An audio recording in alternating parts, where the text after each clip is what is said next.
वाणी सन्मती भीती नाही वाणी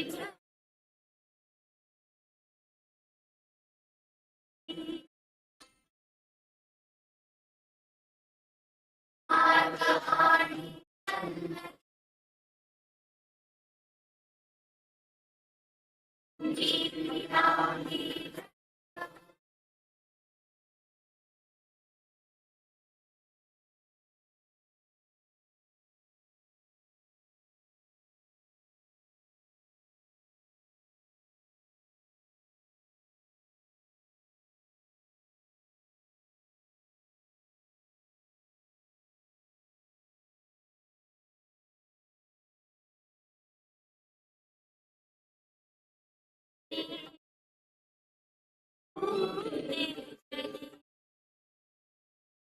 चेतना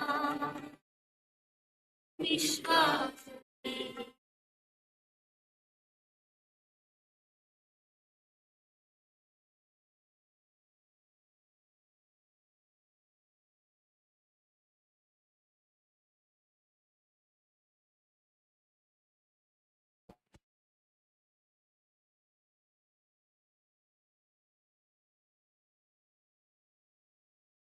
Jain to all.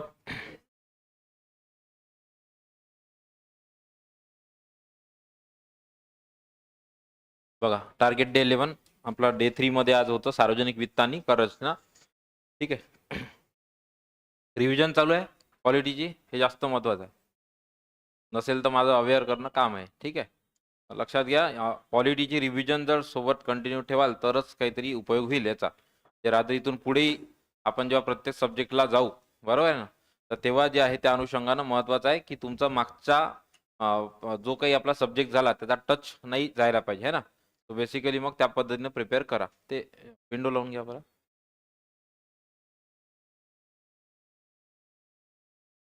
ठीक आहे. ओके. सर्वांनी करा आवर्जून. शेवटचा रात्रीचा 1 तास तरी रिव्हिजनचा द्यायला पाहिजे. दुपारी जेव्हा होत असेल ग्रुप डिस्कशन तेव्हा किंवा मॉर्निंगला काही करा, पण 1 तास तरी द्या. ॲटलिस्ट 1 तास म्हणत आहे मिनिमम. ठीक आहे. बाकी इकॉनॉमिक्स तुमचा सुरू असेलच इथून पुढे 3-4 दिवस तेच आहे, पण पॉलिटीचा तो हँड द्यायला नको, त्यामुळे ते आठवण करून दिलं. ओके. सार्वजनिक वित्त आणि कर रचना सायन्समध्ये केमिकल रिॲक्शन आणि एक फिजिक्सचा टॉपिक स्पेक्ट्रमचा घेतलेला आहे. करंट अफेअर्समध्ये ऑक्टोबरची परिक्रमा. तर आजचा पेपरच्या ऐवजी उद्या आहे तुम्हाला, म्हणजे केलंही असेल प्रिपेअर तर काही वाया जाणार नाही. उद्याच्या पेपरमध्ये ऑक्टोबरची परिक्रमा आहे आणि नोव्हेंबरची कारण आलेली आहे काल, तर मी आज वाचून झाली माझी, तर उद्या त्याच्यावर टेस्ट करता येईल प्रिपेअर. त्यामुळे परवाच्या दिवशी तुम्हाला लगेच नोव्हेंबरच्या याच्यावर परिक्रमावर पेपर असेल तुमचा 15 क्वेश्चन. म्हणून मग मी कालच सांगितलं होतं, आज आणि उद्या सुद्धा 3 दिवस तुम्हाला भेटतात मोर दॅन इनफ आहे वाचण्यासाठी. ठीक आहे. त्यामुळे बी प्रिपेअर्ड. नंतर टाइम अँड वर्क आपण पार्ट ए बी आणि क्लॉक आपला लास्ट टॉपिक आपला व्हर्बल मधला मॅथ्स आणि रिझनिंगच्या अनुषंगानं आपण घेतलेला आहे. ठीक आहे. बघा सुरुवात करू. Question number first.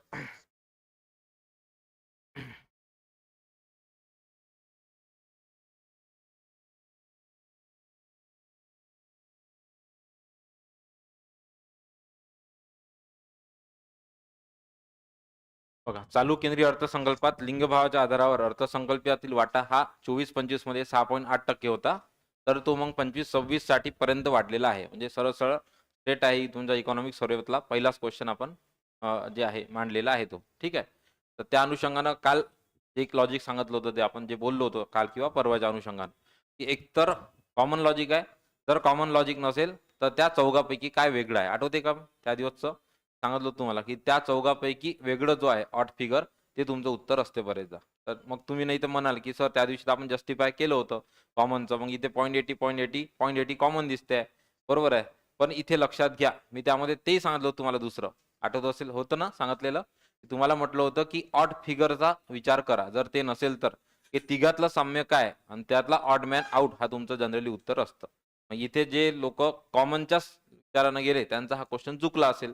त्यातल्या त्यात आपण कॉमन घेताना डायरेक्ट असं नव्हतं म्हटलं होतं 2 फॅक्टरचं कॉमन, म्हणजे एक डेसिमल घेतला होता आणि एक इकडला आकडा सुद्धा कॉमन होता 2 ऑप्शनमध्ये.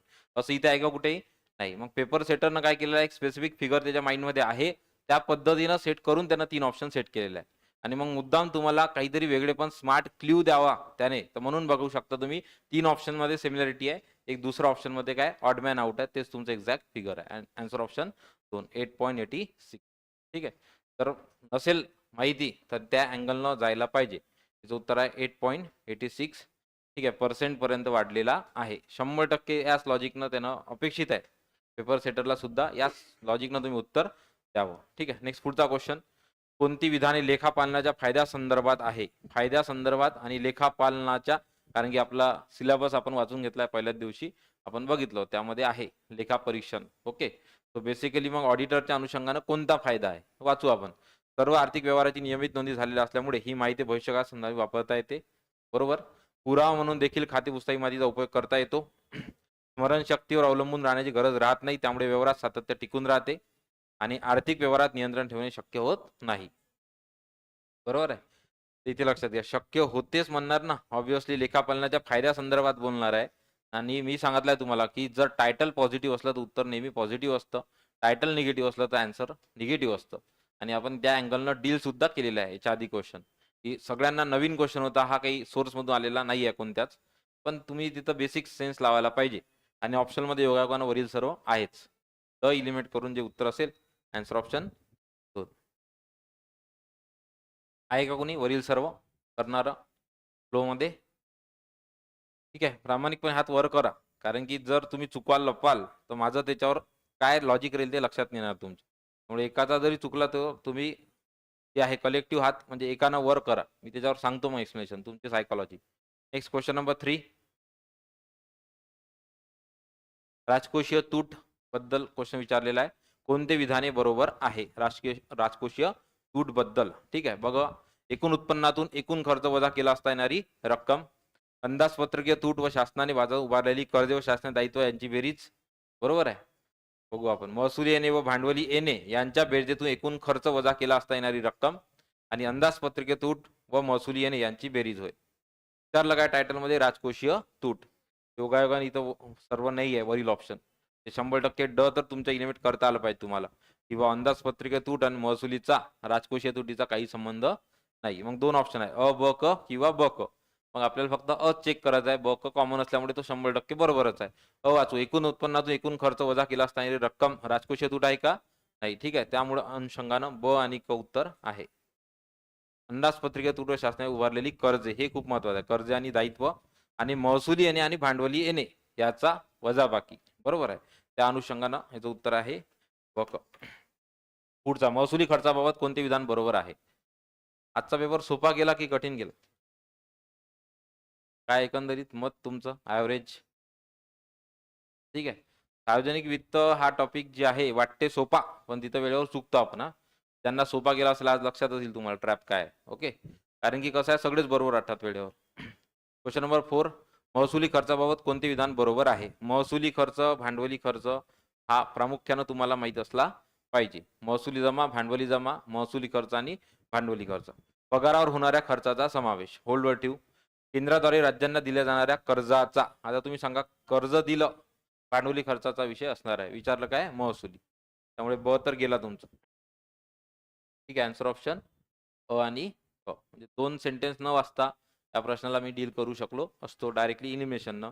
सार्वजनिक आरोग्य सेवावर होणारा खर्चाचा समावेश. सार्वजनिक आरोग्य आणि पगार हा आपला काय अनुत्पादकच्या अनुषंगाने समजू शकतो आपण. तसं तर आहे उत्पादकच, पण त्या अनुषंगाने महसुली खर्चाचा विषय आहे तो. ठीक आहे, कारण की त्याच्यातून मिळणारी वस्तू शिल्लक आपल्याला डोळ्यात दिसत नाही, असा विचार करा. आता इथे आरोग्यावर खर्च केला, बरोबर, शिल्लक काय राहते? आरोग्यच राहते. बरोबर आहे. पण जर आपण एखादी वस्तूचं उत्पादन केलं तर ती वस्तू आपल्याला बॉटल दिसते, प्रोडक्शन झालं. बरोबर आहे, त्या अनुषंगाने. मग इथे जे आहे हा भांडवली खर्चाचा भाग असल्यामुळे इथे महसुली खर्चाबाबत तुम्हाला पगारावर आणि आरोग्य सेवावर खर्च हा तुमचं उत्तर आहे, अ आणि क. ठीक आहे, इथे लक्षात घ्या कर्जाचा समावेश भांडवली खर्चामध्ये येईल. ठीक आहे, आणि इथे संशोधन आणि विकासा सुद्धा खर्च जो आहे हा सुद्धा भांडवली. ठीक आहे. नेक्स्ट पुढचा क्वेश्चन, रादर संरक्षण, संशोधन आणि विकास हे लक्षात ठेवा. डिफेन्सवरचा खर्च सुद्धा तोच येतो, कारण की रणगाडी दिसतात आपल्याला, बुलेट्स दिसतात. नेक्स्ट क्वेश्चन नंबर 5,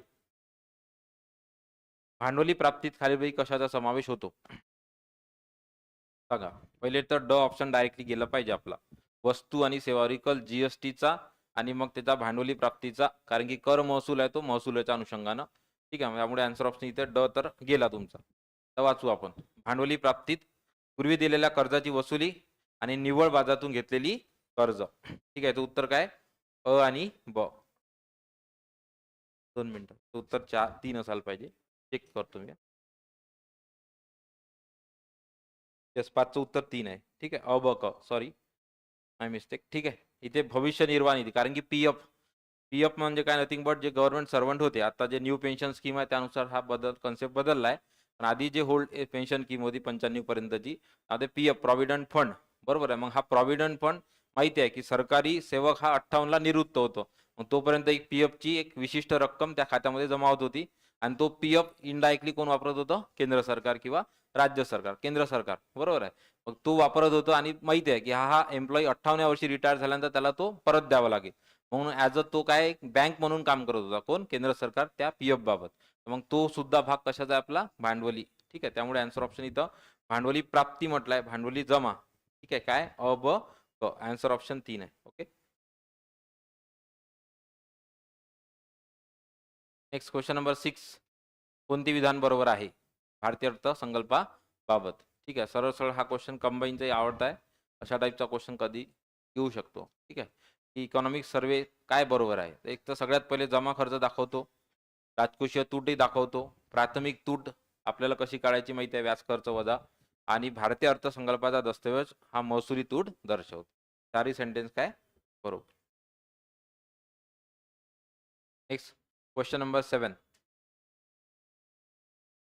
प्रश्न नीट वाचा. विचारलं काय तुम्हाला, अयोग्य, याच्यावर झाला पाहिजे गोल वाचताना. जर तुमचा गोल इकडे तिकडे झाला तर मग तुम्ही याच्यातले बरोबर शोधता आणि बरोबरच उत्तर मारता. ठीक आहे, योगायोगानं केसी पंत नाही पाहिजे इथं, केळकर आहे आपल्याला माहित आहे, 13वा वित्त आयोग.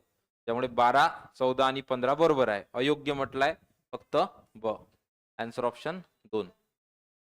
लक्षात घ्या.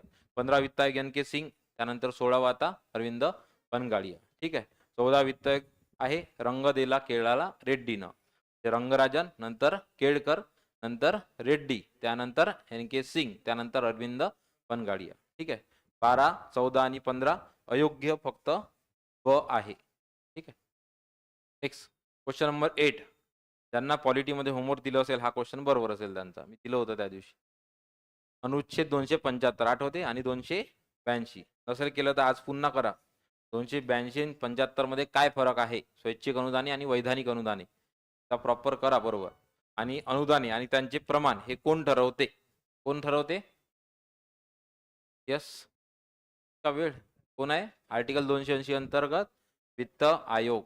ठीक आहे, फायनान्स कमिशनचं काम आहे की अनुदानाच्या अनुषंगाने कोणत्या स्टेटला किती डिस्ट्रीब्युशन करायचं. 8चं उत्तर आहे 1. नेक्स्ट 9. कोणते विधान बरोबर आहेत, ट्रॅप आहे. एफआरबीएम कायदा केंद्र सरकार आणि राज्य सरकारना बंधनकारक आहे, बरोबर आहे का, राज्याला आहे का बंधनकारक नाहीये. आणि एफआरबीएम कायदा बरोबर आहे का 5 जुलै 2004 पासून लागू झाला, तसा कायदा मूळ 2003चा आहे. ठीक आहे, 5 जुलै 2004 पासून लागू झाला, बरोबर म्हणते आहे आन्सर ऑप्शन 1.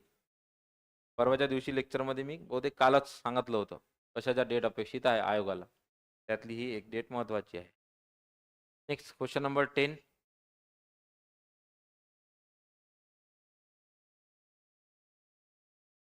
10, 11, 12.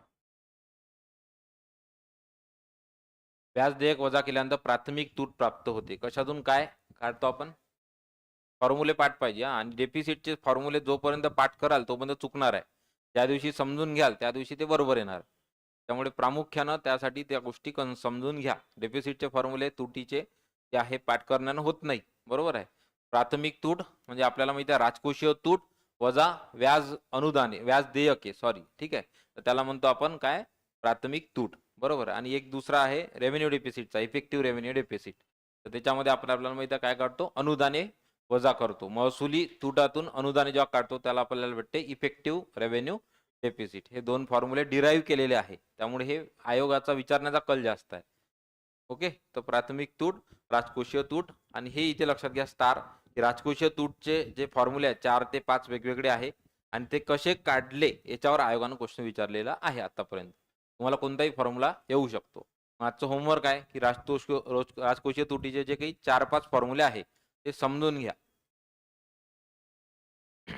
सांगा 20 21 22 ते 25 26 15 वित्त आयोग सर्वाधिक वाटा कोणाला असेल? आंध्र, उत्तर प्रदेश. लक्षात घ्या इथं हा कंटिन्यू आहे 3 ते 4 वर्ष. 3 ते 4 पंच हे झाले आपले फायनान्स कमिशन. प्रत्येक वेळेस सर्वाधिक वाटा कोणाला आहे? युपीचा. सर्वात कमी मात्र चेंज झालेला आहे. ठीक आहे.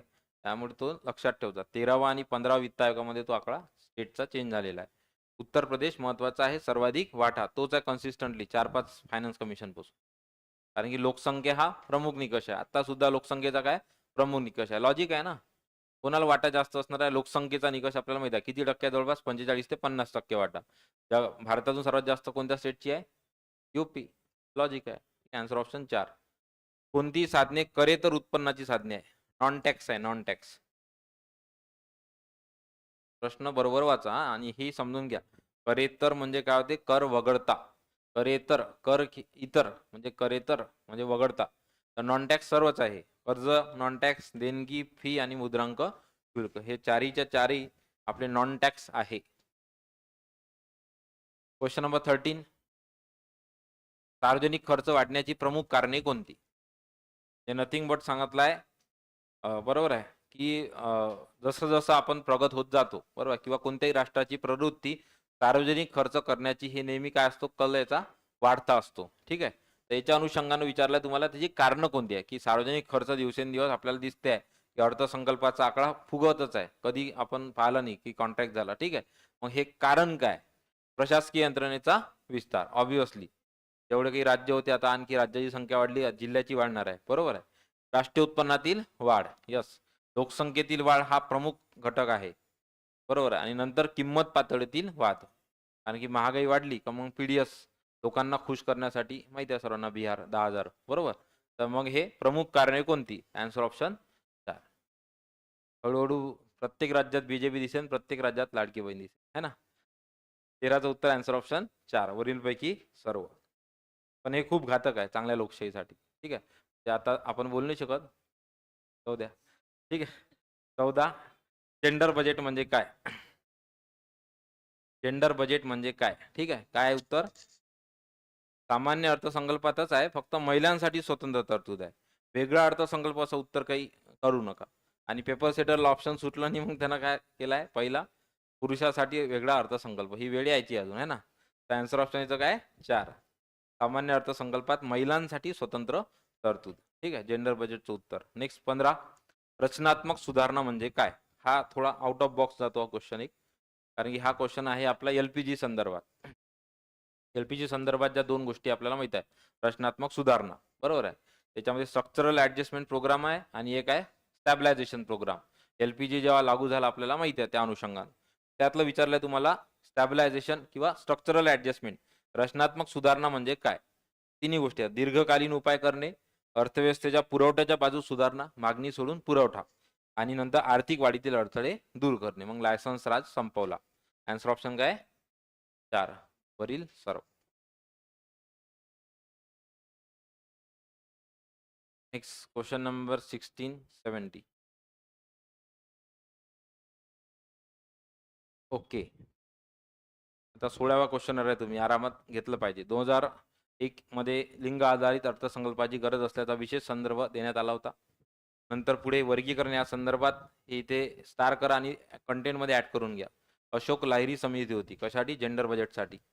हे स्टार करा आणि महत्वाचं आहे तुमच्या बुकमध्ये ऍड करून घ्या. नाही आहे. कोणती आहे समिती? अशोक लाहिरी समिती. भारतात अद्यापही लिंगाधारित अर्थसंकल्पाची प्रक्रिया सुरू करण्यात आलेली नाही. बरंच सांगितलंय ना पहिल्या सेंटेन्समध्ये ऑलरेडी 2001 मध्ये इनिशिएटिव्ह झालेला आहे. ओडिसा पहिलं राज्य आहे ज्यानं जेंडर बजेट मांडलेला होता. ठीक आहे. त्या अनुषंगाने बाकी जगातून ऑस्ट्रेलिया आहे.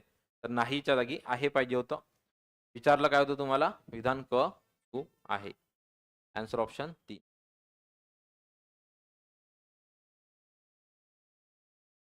शून्य आधारित अर्थसंकल्प महाराष्ट्र.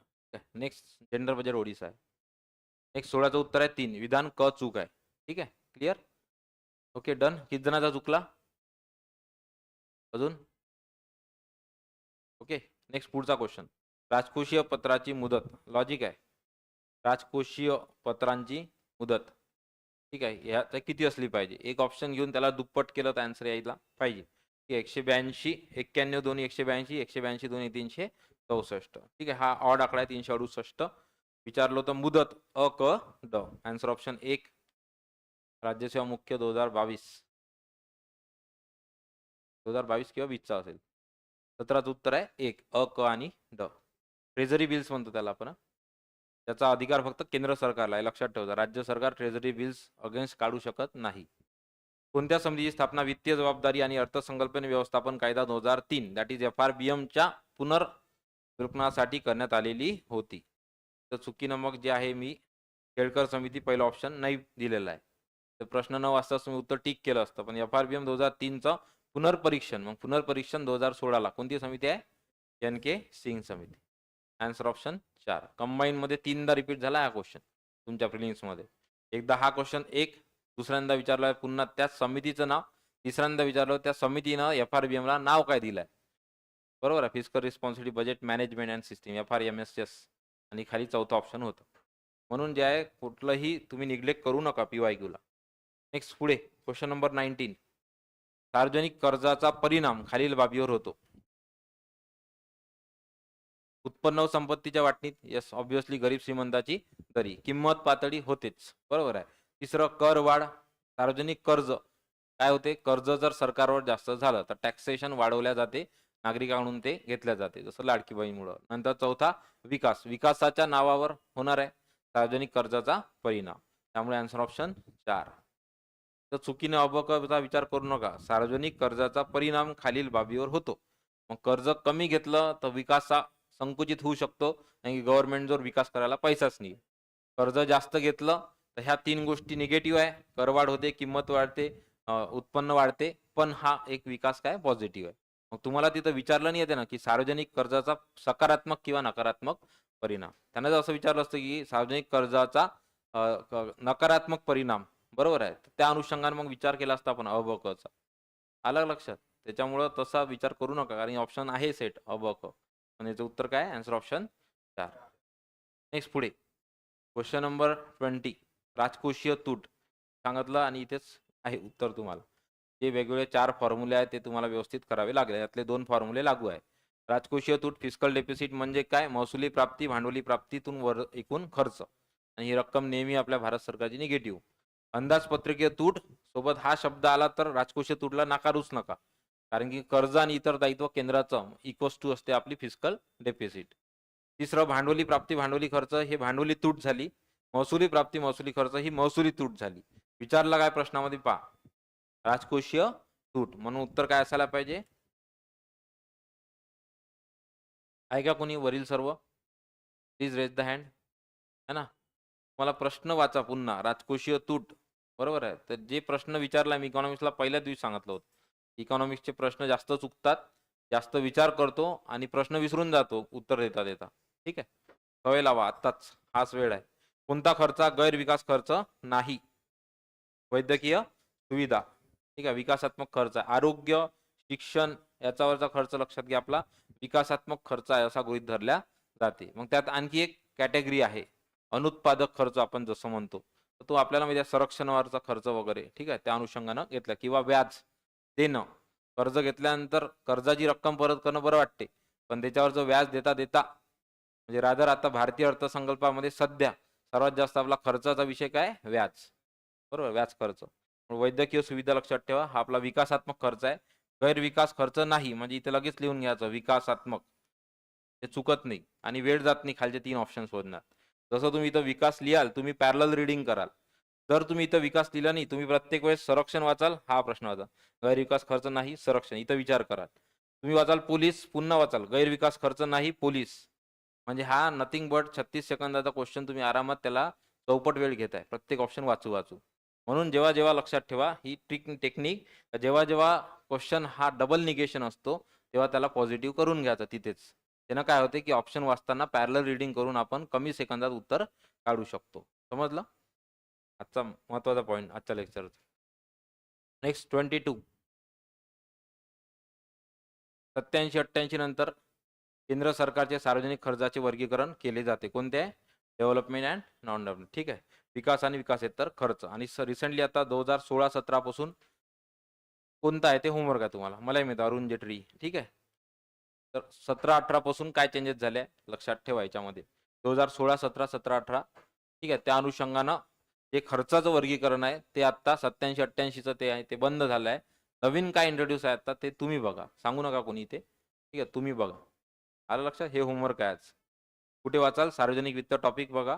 पहिल्यांदाच 1-2 चॅप्टरवर थेअरीमध्ये दिलेलं आहे. पुढे राजकोषीय तूट आणि वर्षभरातील व्याज भरणा यातील फरक ऑलरेडी झालेला आपला. राजकोषीय तूट म्हणून काय काढतो आपण? प्रायमरी डेफिसिट, प्राथमिक तूट. अंदाजपत्रकीय तूट म्हणजे आता इथे अंदाजपत्रकीय आहे, टायटल वाचा बरोबर. अंदाजपत्रकीय तूट म्हणजे दॅट इज इकॉनॉमिक डेफिसिट. अंदाजपत्रकीय तूट म्हणजे काय? तर महसुली प्राप्तीतून महसुली खर्च वजा करणे. Answer option 3. पुढे 25 सांगा. भांडवली खर्चात या बाबीचा समावेश होतो. कर्ज असणार आहे ऑब्विसली, कारण की भांडवली खर्च आहे. शिल्लक राहणार राज्य सरकारचं कर्ज. प्रशासकीय खर्च असणार आहे का? प्रशासकीय खर्च कशाचा भाग आहे? कशाचा आहे? महसुली खर्च. मग डिरेक्टली क एलिमिनेट करा. होते का बघू आपण. क गेला, क गेला, क गेला. Answer option.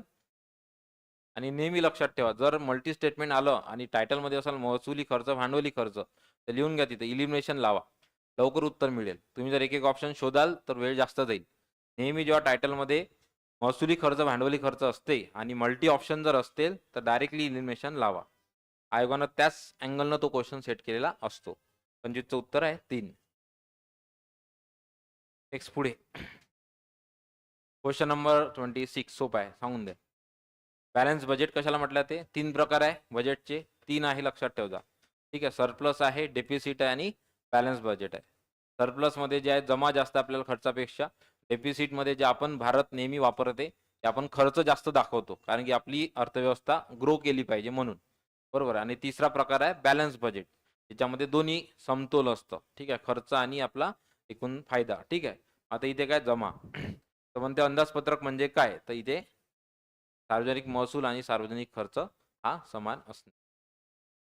बाजाराधिष्ठित अर्थव्यवस्थेत सार्वजनिक वित्ताची भूमिका कोणत्या कार्यासाठी अत्यावश्यक आहे? दॅट इज तुम्हाला डायरेक्टली सिलेबस मध्ये जो तुम्हाला टॉपिक आहे सार्वजनिक वित्त, तर सार्वजनिक वित्ताची भूमिका 11वी किंवा 12वीच्या स्टेट बोर्डवर चॅप्टर सुरू झाल्या पहिल्या पॅरातून हा क्वेश्चन आलेला आहे. ओके. की सामाजिक बाजाराधिष्ठित जे आहे मार्केट इकॉनॉमीमध्ये पब्लिक फायनान्सचा रोल काय आहे? मग तिन्ही आहे. वस्तूचे योग्य वाटप, यस. डिस्ट्रीब्युशन करणं आहे, गरीब श्रीमंत सर्वांमध्ये, बरोबर. न्याय वितरण आहे, उत्पन्नाचं इन्कमचं डिस्ट्रीब्युशन आहे. आणि तिसरं सर्वात महत्वाचं उद्दिष्ट कोणतं आहे? स्टॅबिलिटी. ठीक आहे. स्टॅबिलिटी, अलोकेशन अँड डिस्ट्रीब्युशन असे 3 आहे. Sad. Stability, allocation and distribution हे आहे पब्लिक फायनान्सचा role in market economy. Answer option 4 वरील सर्व. काय म्हटलं? Stabilization, allocation and distribution. ठीक आहे. नेक्स्ट पुढे क्वेश्चन नंबर 28 सांगा. झिरो बजेट यायला पाहिजे. कोणता आहे? ऑलरेडी सांगितलं, महाराष्ट्र. भारतात सर्वप्रथम शून्य आधारित अंदाजपत्रकाची संकल्पना कोण राबवली आहे? महाराष्ट्र आहे. आणि इथे होमवर्क आहे तुम्हाला की कोणत्या वर्षी, इयर. ठीक आहे. जे काही असेल ते बघून घ्या. ठीक आहे. होमवर्क आहे. केव्हा राबवली नेमकं, कारण की आयोगानं आतापर्यंत 2दा क्वेश्चन तिथं विचारलेला आहे. ठीक. नेक्स्ट 29 चांगला क्वेश्चन आहे. थोडा ट्रिकी वाटू शकतो पण एकावरून येतं. सार्वजनिक कर्जाचा स्रोत आपल्याला माहित आहे आपल्या इंटरनॅशनल IMF किंवा वर्ल्ड बँक असतात. तिचं उत्तर 4 कुठे आहे? ठीक आहे. 2 मध्ये आहे. म्हणजे बाकीचं बघून घ्या. कर्ज परतफेडीसाठी काय करते? मग शेवटचा ऑप्शन म्हणजे तुटीचा अर्थ भरणा. सार्वजनिक कर्जाचा परिणाम काय? तर यस ऑब्विसली उत्पादनामध्ये वाढ होते. त्यानंतर सार्वजनिक कर्जाचे प्रकार काय? 2 आहे, उत्पादक आणि अनुत्पादक.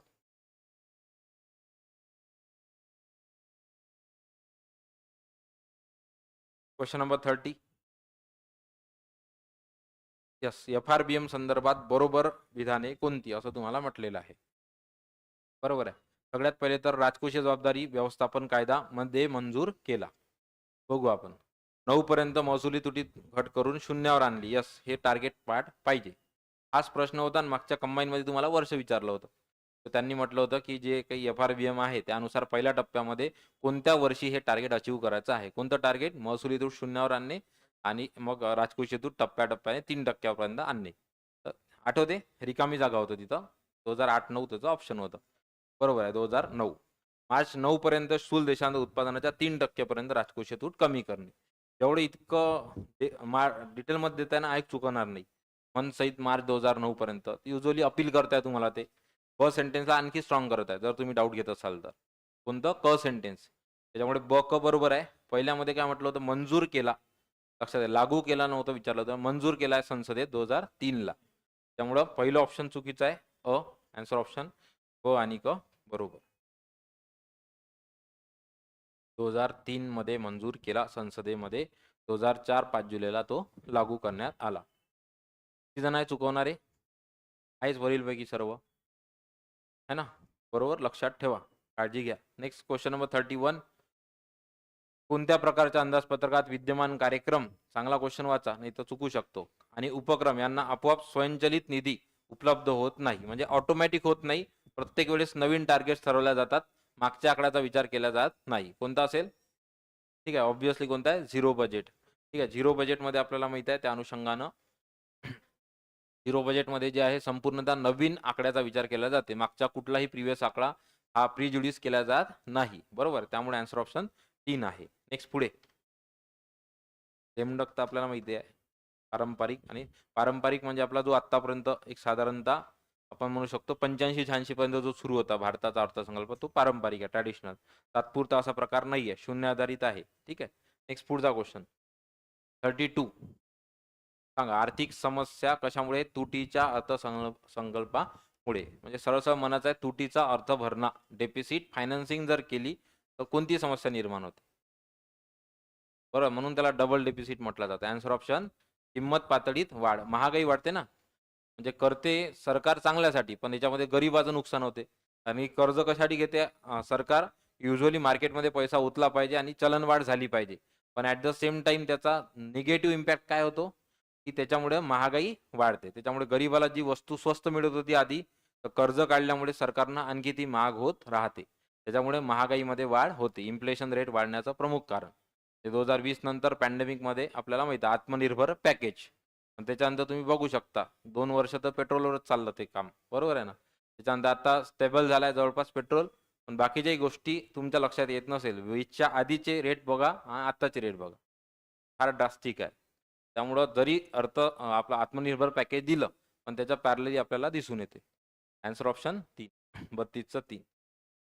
माझ्या स्टेटमेंट कुठेही मी या पक्षाच्या विरोधात आहे असं फक्त काढू नका. कारण की मी सध्या कोणाच्याच पक्षात नाही आहे. ते आता गव्हर्नमेंट सर्वंट आहे ना. ठीक आहे. 36. नेक्स्ट पुढे. असत्य. बघा. किलकीचे अंदाजपत्रक महागाईच्या काळात उपयुक्त ठरू शकते. महागाईच्या काळामध्ये मुद्दाम शिल्कीचं सरप्लेस मांडते जेणेकरून आणखी डेफिसिटमध्ये नको जायला. दुसरं तुटीचे अंदाजपत्रक बेरोजगारी दूर करण्यात. यस आहे बरोबर. भारत कंटिन्यू डेफिसिटच फायनान्सिंग करतो, बजेट घेतो. कारण की काय तर ग्रोथ दिसला पाहिजे. आणि मग त्या अनुषंगानं पहिल्या पंचवार्षिक योजनेपर्यंत तर आता नीती आयोगापर्यंत सुद्धा आपलं टार्गेट आहे दारिद्र्य आणि बेरोजगारी अजूनही आपण पॉसिबल नाही झालेलं आहे. भारतामध्ये शेती मंत्रालयाकडे केंद्र सरकारच्या अंदाजपत्रकाची चौकट. कुणी फ्लोमध्ये जर गेलं असेल तर विचार करा त्याने. बरं झालं योगायोगावरील सर्व नाही आहे. पहिले जर टायटल वाचलं पाहिजे. फायनान्स मिनिस्ट्री आहे, ॲग्रिकल्चर मिनिस्ट्रीचा काही संबंध नाही. असं ते आन्सर ऑप्शन 4. 33चा आन्सर ऑप्शन 4 आहे का कोणी चुकवणारा? सत्य असताना वरील सर्व असताना 100% एखादा भेटला असता. पण ते योगायोगानं ते टायटलमधून सोपं झालेलं आहे क्वेश्चन. नेक्स्ट 34. राजकोषीय धोरणाचे साधने आहेत कोणते कोणते? ठीक आहे. फिस्कल जे आहे साधने आहे. बँक दर काय मॉनिटरी आहे म्हणजे ड तर गेला. ठीक आहे. मग आहे आणि क आहे. विदेशी गुंतवणूकचा संबंध आहे का? भारतामध्ये फिस्कल पॉलिसीमध्ये विदेशाचा फॉरेनचा काही संबंध येणार नाही. त्यामुळे taxation policy and our expenditure policy. त्यामुळे आन्सर ऑप्शन ब आणि क. 35. कोणते वित्तीय धोरणाचे साधन नाही म्हणजे अगेन फिस्कल डेफिसिटचं साधन नाहीये. म्हणजे त्यातलं कोणतं तरी एक मॉनिटरी असेल. कोणतं आहे? तिसरं खुल्या बाजारात कर्ज रोख्याची. ठीक आहे. ते लक्षात ठेवा. वित्तीय धोरण म्हणजे फिस्कल डेफिसिट म्हणजे केंद्राच्या अनुषंगानं. मौद्रिक धोरण हा शब्द अल्टरनेट आयोगानं मॉनिटरी पॉलिसीला वापरलेला आहेच. 36 सांगा. भारत सरकारचे अंदाजपत्रक खालील माहिती देते. पुढील वर्षाचे अंदाज बरोबर आहे, म्हणून दिलेला तिथे एक्सपेक्टेड ई म्हणून. ठीक आहे. आधीच्या वर्षाचे वास्तविक आकडे यस दिले असतात, आधीच्या वर्षाचे वास्तविक आकडे. ठीक आहे. नंतर चालू वर्षातील अंदाज आणि सुधारित आकडे आणि सरकारचा महसूल आणि खर्च याचा पूर्ण तपशील हा भाग 2 मध्ये असतो बजेटमध्ये. पहिल्या याच्यामध्ये एकंदरीत आढावा असतो, दुसऱ्या याच्यामध्ये याचा बजेटचा ऍक्च्युअल महसूल आणि भांडवली खर्चाचा आढावा असतो. त्यामध्ये आन्सर ऑप्शन काय आहे?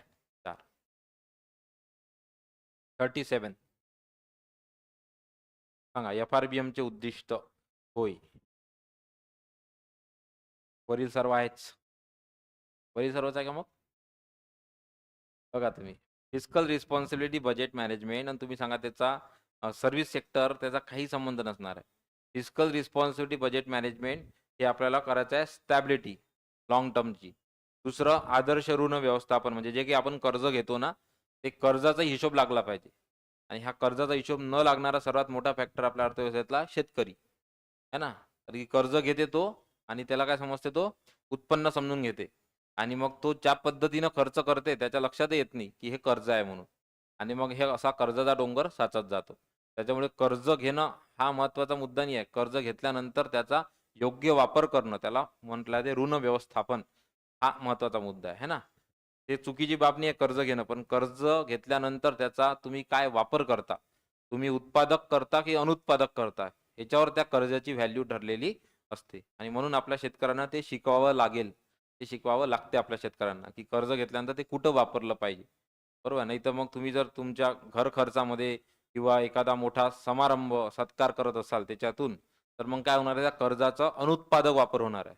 होते ना असं. आणि मग जे शेतकरी आत्महत्येचं प्रमुख कारण आहे विदर्भात असो, आपण तर आहेच त्याच्यामध्ये, यवतमाळ विशेष आहे बरोबर. त्या केसमध्ये तो सर्वात महत्त्वाचा फॅक्टर आहे. एक जनरल आठवलं म्हणून सांगितलं. ठीक. त्यामुळे अ आणि ब आन्सर ऑप्शन 2. सेवा कराचा काही संबंध येत नाही, सर्व्हिस सेक्टर बरोबर आहे, काहीच विषय नाही. नेक्स्ट 38. मुद्दाम सिलेबसची तुम्हाला सांगड घालावी आणि त्या शब्द तुम्ही वारंवार पाहावा म्हणून लेखापरीक्षणाची उद्दिष्टे कोणती आहे? तज्ञ अधिकाऱ्यांनी खर्चासाठी निधी तरतूद केली आहे का ते पाहणे.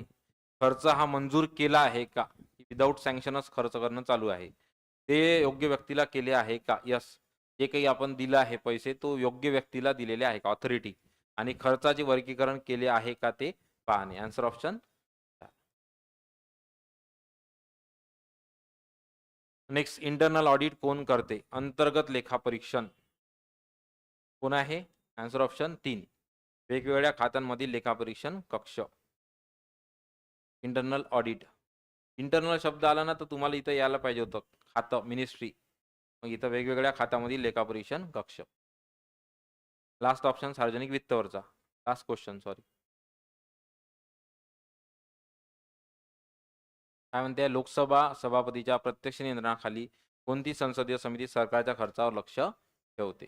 लोकसभा सभापती हा मेन क्ल्यू पॉईंट होता. कोणती होती समिती? ते लेखा समिती. उपक्रम समिती नाही आहे. फक्त त्यांनी सार्वजनिक शब्द वेगळा दिला तर लगेच चुकीचं धरू नका. सार्वजनिक लेखा समिती आपल्याला माहिती आहे, त्याला मितव्ययता, काटकसर या अनुषंगानं घेतल्या जातं. अंदाज समिती, लोकलेखा समिती, नंतर आपलं इकडे सार्वजनिक उपक्रम समिती. ठीक आहे. आन्सर ऑप्शन काय? 1 आहे. हा 40 पर्यंत तुम्ही वेगळा स्कोर कॅल्क्युलेट करा. इथून पुढे लागतं, करा कॅल्क्युलेट. सार्वजनिक वित्त तुमचा किती क्लिअर झाला ते बघू आपण. नंतर कर रचना आहे, तो सुलनेनं सोपा दिला.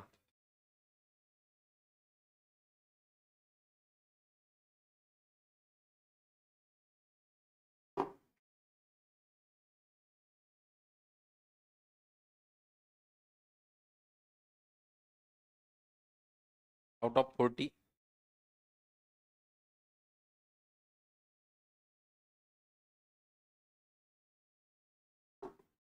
यस. 34. मागे तुम्ही सांगा तुम्ही.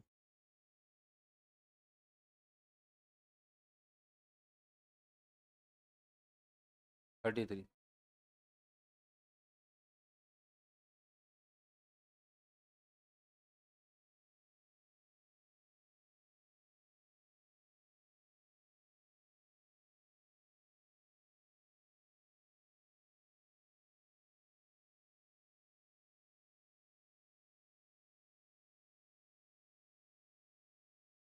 मागे कॉल नाही केला तुम्ही.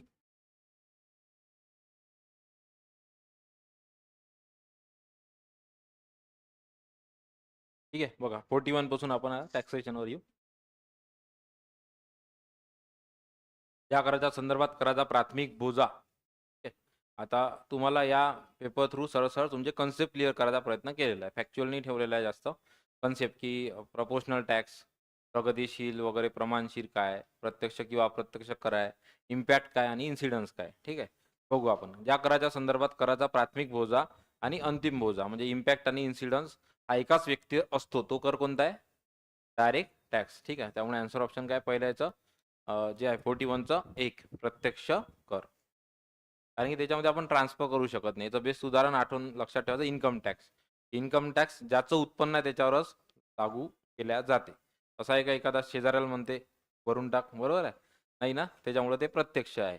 परंतु जेव्हा आपण किराणा ग्रॉसरी विकत आणायला जातो, बरोबर आहे, तर त्या केसमध्ये मग काय करतो आपण, एखादा पूर्ण आपला समअप केला, किराणाची बरोबर लिस्ट आहे, आपण ते परचेस केला आणि त्या दुकानदाराला म्हणतो की आम्ही नेक्स्ट मंथमध्ये देईल आणि आपण देतच नाही मग, आहे ना. ते गोष्ट सांगत आहे.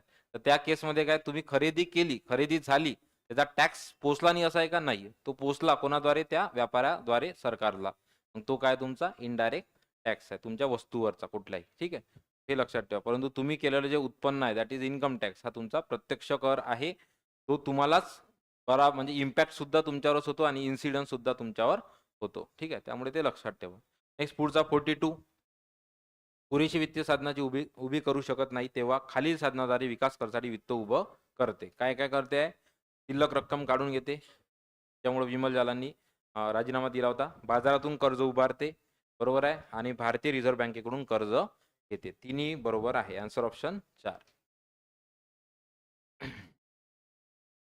Next question number 43. सांगा कोणता आहे भारतात? ड्युअल आहे ना.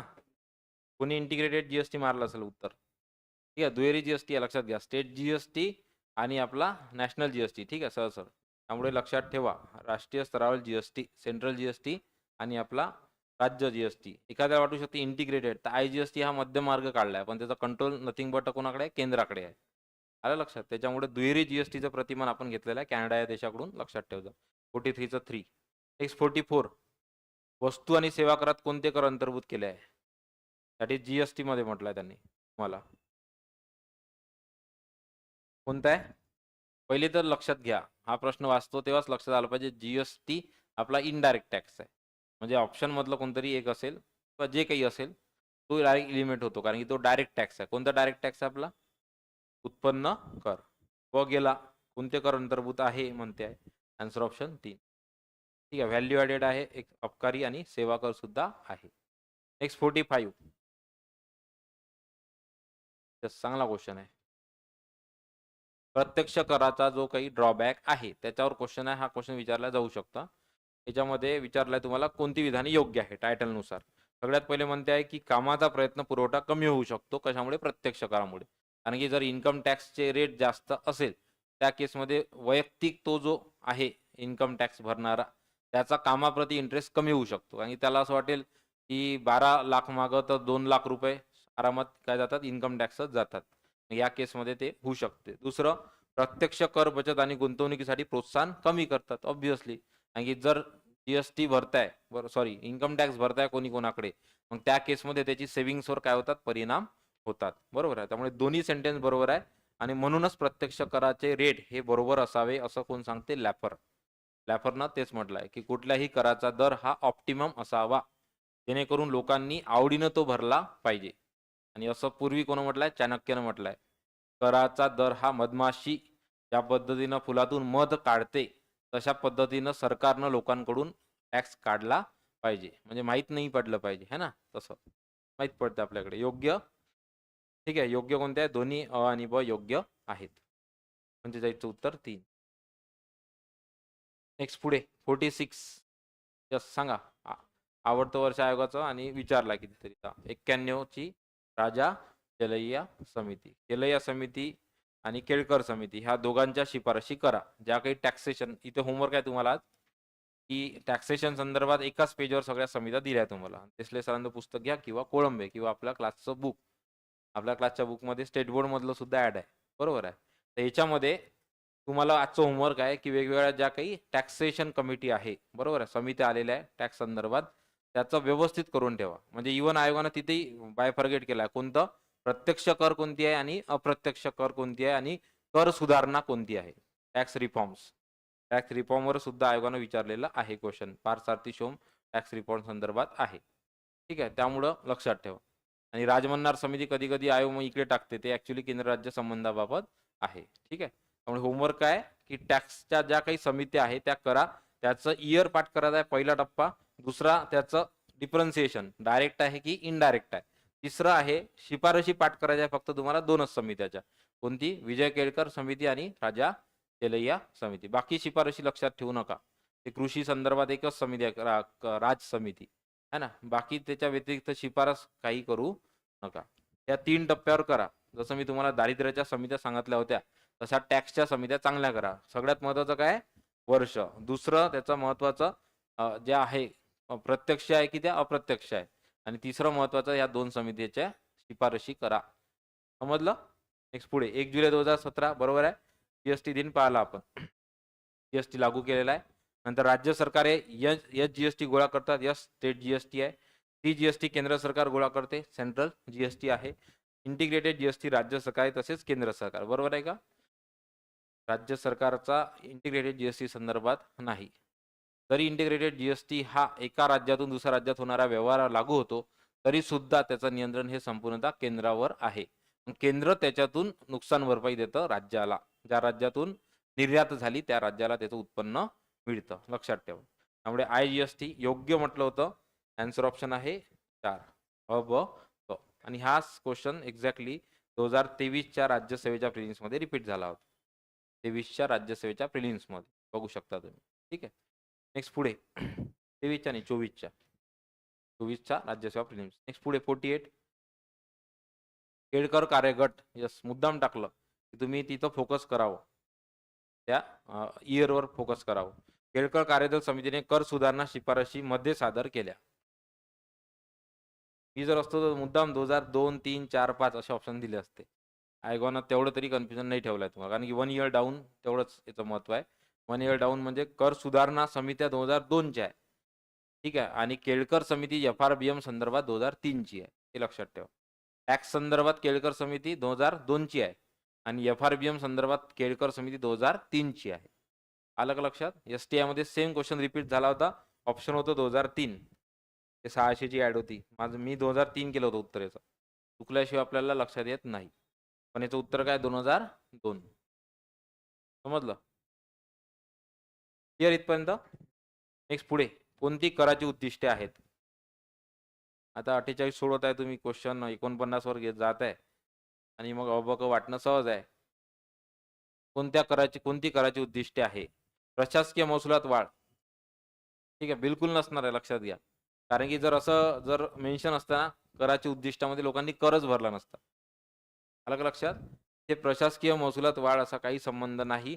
संसाधनांच्या वापरावर प्रभाव टाकणे सर्वात महत्वाचा सेंट्रल मुद्दा आहे. केंद्र सरकारही 10 वेळा सांगते आमच्या टॅक्सच्या ज्या पॉलिसी आहे त्या आहे आर्थिक विषमता कमी करण्यासाठी. त्यामुळे ब क उत्तर आहे आन्सर ऑप्शन 3. नेक्स्ट पुढे 50. यस चा कन्सेप्ट क्लिअर होईल. प्रतिगामी कर, पुरोगामी कर आणि प्रपोर्शनल 3 प्रकार आहे. बरोबर आहे. सगळ्यात पहिले आपण म्हणू रिग्रेसिव्ह, प्रोग्रेसिव्ह. म्हणजे प्रोग्रेसिव्ह हो आपण. प्रोग्रेसिव्ह म्हणजे पुरोगामी, म्हणजे त्याचा बेस सुधारणा आहे आपलं इन्कम टॅक्स. जे कराचा दर तुमच्या उत्पन्नाच्या प्रमाणात वाढतो त्याला म्हटलं ते प्रोग्रेसिव्ह टॅक्स, ते पुरोगामी. प्रतिगामी म्हणजे लक्षात घ्या, ज्या कराचा दर उत्पन्नाच्या प्रमाणात तुमचा कमी होतो, तुम्हाला तो नगण्य वाटतो, तो म्हणजे तुमचा रिग्रेसिव्ह टॅक्स म्हणजे प्रतिगामी. याचं उदाहरण काय देता येईल तुम्हाला? यस उदाहरणार्थ तुम्ही सोप खरीदायला गेले ग्रॉसरीमध्ये. मग तुम्ही कोण आहे ते काही पाहत नाही समोरचा व्यापारी. तुम्ही जरी गेलात, बरोबर आहे, उदाहरणार्थ लक्स साबण आहे, तर तुम्हाला किती भेटते 30 रुपयाची. आणि जर अंबानी जरी गेला तर तो त्याला किती भेटणार आहे 30चा. That is indirect tax. Indirect tax काय आहे की व्यक्तीच्या प्रमाणात पाहिल्या जात नाही, तुलनेनं उत्पन्न जे आहे तुमचा डायरेक्ट टॅक्स जो आहे हा काय आहे प्रोग्रेसिव्ह आहे. अंबानीला वेगळा लागेल, तुमचा इन्कम टॅक्स काय लागेल वेगळा लागेल. समजत आहे ना? त्यामुळे तो आहे प्रोग्रेसिव्ह. इनडायरेक्ट टॅक्स आहे आपला रिग्रेसिव्ह. तिसरा आहे प्रपोर्शनल टॅक्स, एक तो उत्पन्नाच्या एक्झॅक्टली समप्रमाणात वाढतो, त्याला म्हटलं ते प्रपोर्शनल टॅक्स. तो युजली लिकरवर वगैरे लावला जातो. ठीक आहे. अशी कर संरचना. तर इथे विचारलं होतं प्रतिगामी कर संरचने उदाहरण कोणते. तर इथे बघा, अशी कर संरचना ज्यात कमी उत्पन्नाच्या गटापेक्षा उच्च उत्पन्न गटावर अधिक करभार लावला जातो. ठीक आहे. याचं उत्तर क्रॉस चेक करू द्या.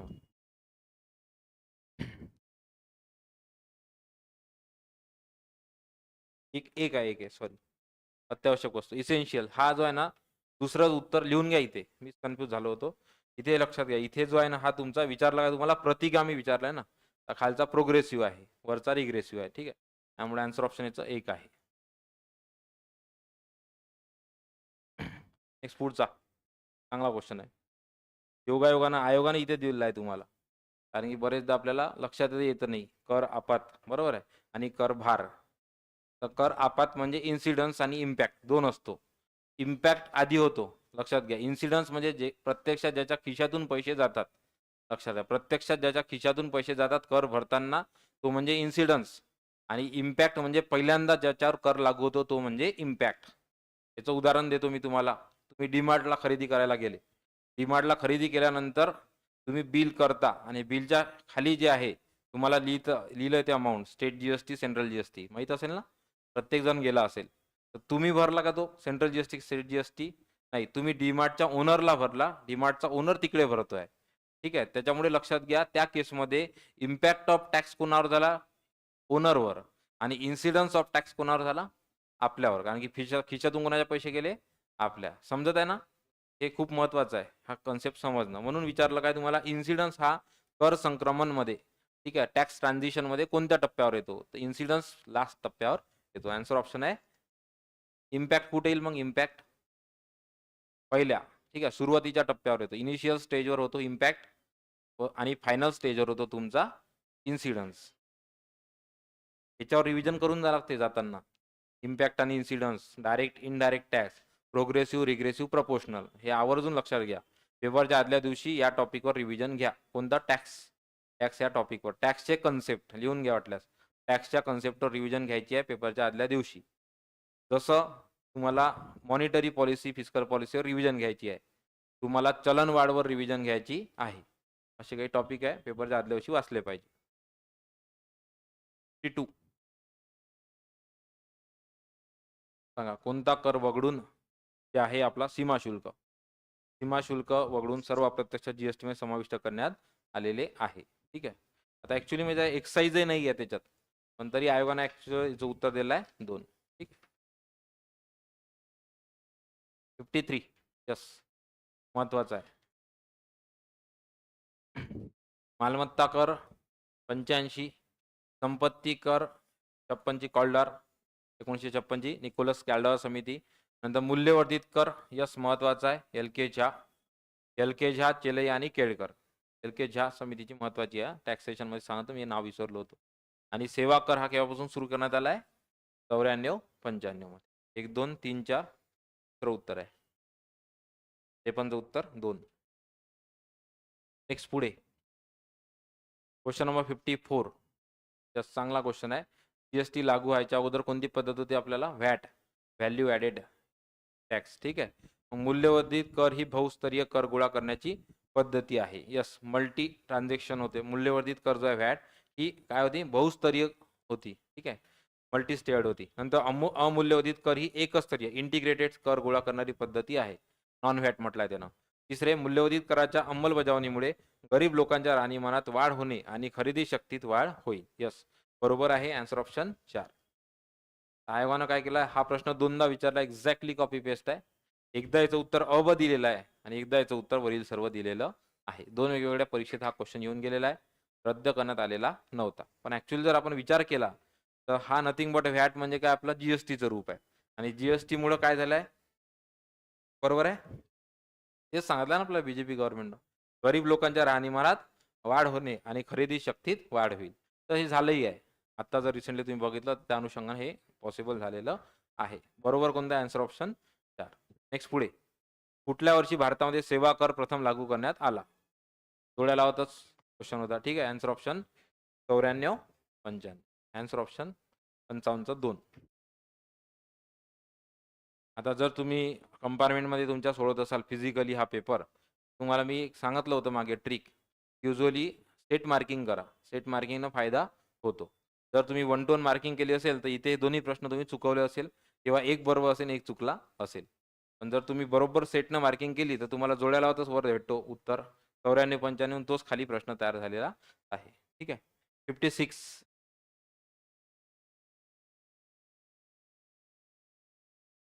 काय म्हणते, कोणता बिगरकर महसूल नाही? कोणता आहे?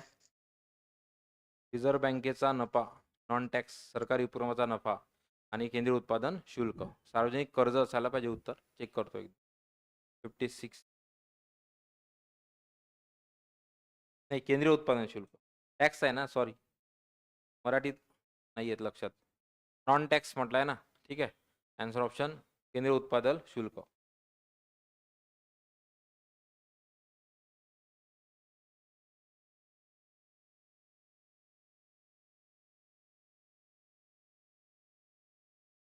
ठीक आहे, बघा पुढे 57. केंद्र सरकारने आकारणी करून तो गोळा केलेला महसूल राज्यात येण्याबद्दल कोणता आयोग मार्गदर्शक तत्वे घालून देतो? कोणता आहे? वित्त आयोग. आर्टिकल 281 अंतर्गत, आर्टिकल 281 लक्षात ठेवा, वित्त आयोगाच्या शिफारशी. नेक्स्ट 58. केंद्र सरकार आणि राज्य सरकार यांच्या एकत्रित महसूल उत्पन्नात केंद्र सरकारच्या तौलनिक हिस्सा संबंधात काय दिसून येते? कोणती प्रवृत्ती घटती वाढती? ऑब्विसली केंद्र सरकार म्हणते ना, तौलनिक हिस्सा दिवसेंदिवस वाढतच आहे, स्ट्रॉंग सेंटरच करत आहे, बरोबर. त्या अनुषंगानं ते आन्सर ऑप्शन आहे 1. नवीन वित्तीय धोरणात कोणत्या बाबीवर भर देण्यात आलेला आहे?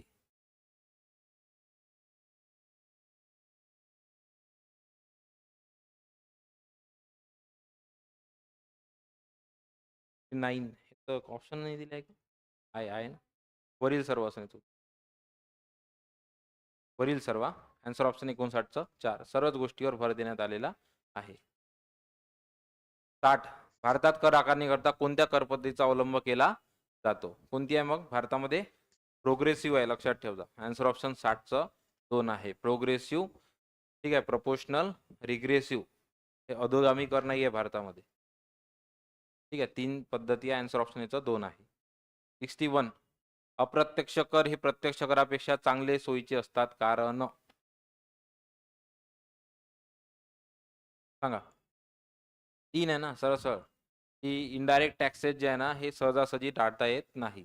असं म्हणू शकत नाही आपण गेलो दुकानामध्ये टॅक्स सोडून सांग भाऊ किती रुपयाची वस्तू होती, असं म्हणू शकतो का? नाही, तो कंपल्सरी भरावा लागतो. पण इन्कम टॅक्स चोरी करू शकतो आपण, इन्व्हेजन आहे ना, म्हणून लक्षात ठेवा, इव्हेजन.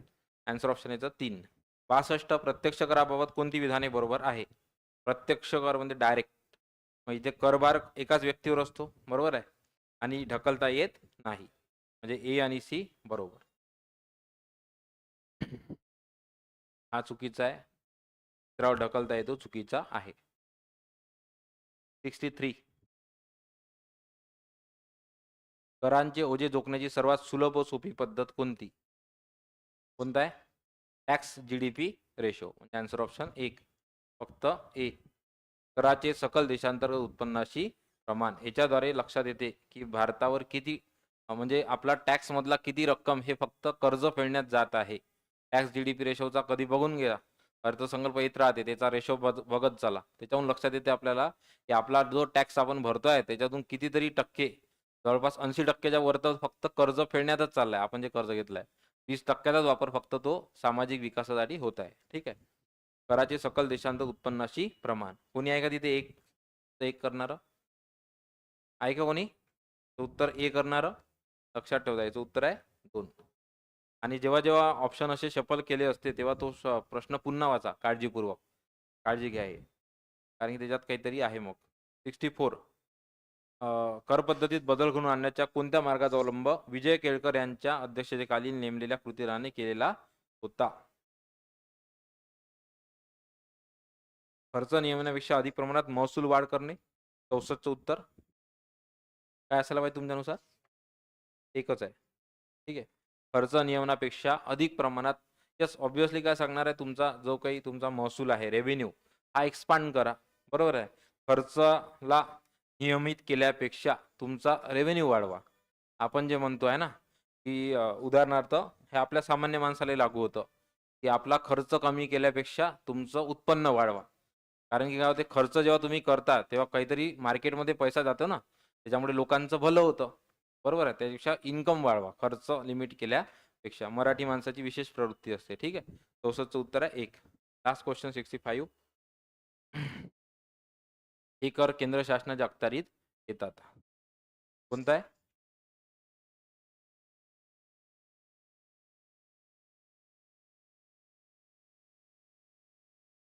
उत्तर दुसरं? नाही, नाही, नाही. अनुत्पादक खर्चाचे नियमन करणे. हे रादर माहिती आहे का? विजय केळकरचं जे रिकमेंडेशन आहे, त्याच्यामध्ये इनडायरेक्ट हे स्टेटमेंट आहे, की त्यांना खर्च नियमनाबद्दल नाही म्हटलंय. त्यांनी म्हटलंय सरकारला, की सरकारने काय करायला पाहिजे, जे काही आपले टॅक्स आहे, प्रामुख्याने डायरेक्ट टॅक्सबद्दल बोलले आहे ते, की डायरेक्ट टॅक्सबद्दल जे काही आपण काय करतो, आपला जसा टॅक्स स्लॅब आहे. आता किती दिलाय रिसेशन आपण 12 लाखाचा. 12 लाखपर्यंत झिरो टॅक्स आहे. बरोबर ना? नवीन पॉलिसीनुसार.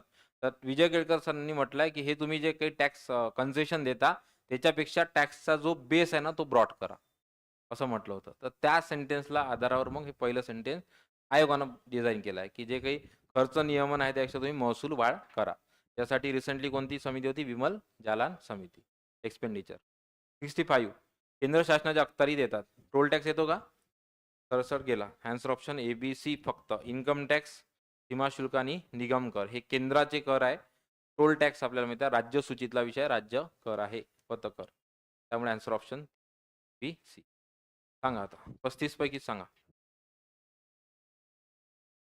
50 60 65 25.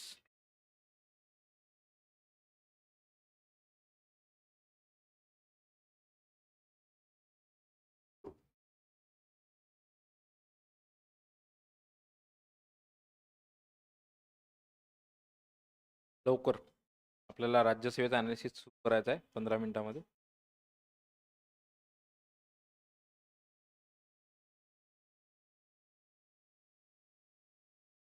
ट्वेंटी.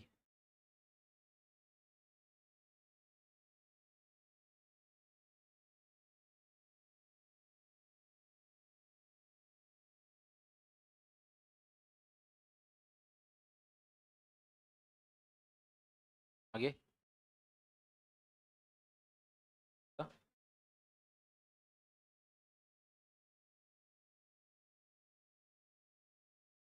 कॉल नाही केले. आगे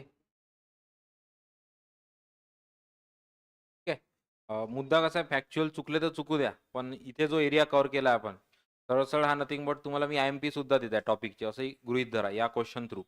मी जेव्हा क्वेश्चनला घेतो आहे म्हणजे आता तुम्ही बघू शकता कर रचनेवरच जवळपास 100च्या क्रॉस क्वेश्चन आहे. त्यातले 100 पैकी मी मोस्ट फिल्टर तुम्हाला 25 काढून दिले. सांगण्याचं तात्पर्य की ह्या 25 मधून तुमची रिव्हिजन होईल. दुसरा ह्या 25 हे FYQ आहे फ्युचर इयर प्रिडिक्शन आहे. तिसरं महत्त्वाचं ह्या पण सगळ्या जे 100 प्लस PYQतले हे 25 सर्वात जास्त महत्त्वाचे आहे जे तुम्हाला इतर 75 सोडवण्यासाठी मदत करतील. समजलं? असे 3-4 व्ह्यू आहे त्या PYQ घेण्यामागं. असंच घेतले रँडम म्हणूनच जर एखादा शोधतही असेल तर सापडत नाही त्याला.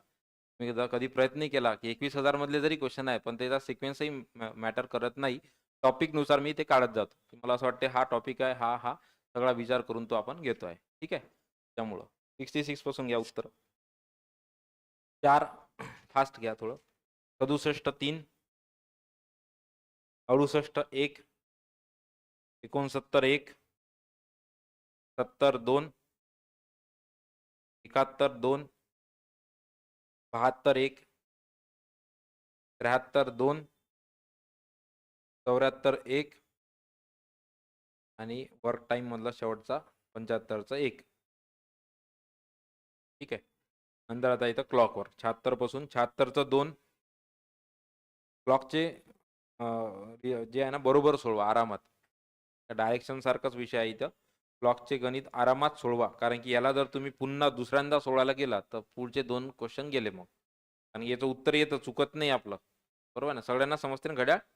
बरोबर आहे, त्याच्यानुसार ते येतं बरोबर, परंतु वेळ लागतो. 76चं उत्तर 2. 77 आरशातून घड्याकडे बघितलं असता याचा ट्रिक काय, 11:00 त्याच्यातून वजा करा, डायरेक्टली ते तुम्हाला उत्तर मिळतं 11:60 म्हणून. ठीक आहे. नंतर पुढे याचं उत्तर 5:30. नंतर 78चं 1 37, 79चं 4, 80चं 2 9:36. हा थोडा कठीण क्वेश्चन आहे, 80वा. बघून घ्या ढवळे सरांच्या पुस्तकात. नंतर 81 1, 82चं 3. आता अशा टाईपचा क्वेश्चन ग्रुप सीच्या मेन्समध्ये आला आता रिसेंटली. 82चं उत्तर 3, 83चं उत्तर 4. 82-83 तुमचं डायरेक्शन कन्फर्म करते, म्हणजे त्याच्यातही व्हेरायटी आहे बरोबर.